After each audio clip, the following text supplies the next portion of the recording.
I have a question here from Spain, and the question is, how do you, oh, yes, how do you explain a children the process of death? Well, how much time do you have? That's a pretty big question. There is no one way. How do you explain to children the process of death? Boy, do I wish I could give you a 3-sentence answer to that. But the truth is, Daniel, every child is different. Every moment is different.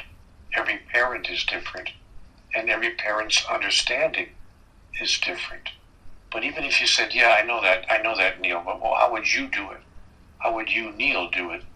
That still doesn't change the fact that every child is different. And the moment in which I would be invited to describe that to a child, would it be at a time when someone that they knew, maybe a grandma or someone in their family or a friend had died?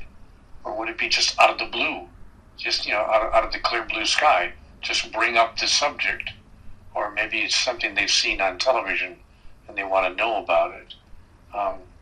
So the answer is that I could give you now is there is no one way to, in my world, I don't know of one single way that would work in explaining death to a child. But I would allow each moment to reveal the best way in that moment with that child to explain the process that we call dying. But depending on and then of course it would depend on the age of the child as well. Are you talking about a 7-year-old, an 8-year-old, a 10-year-old, a 12-year-old? What is the age of the child we're talking about? So there are many, many variables.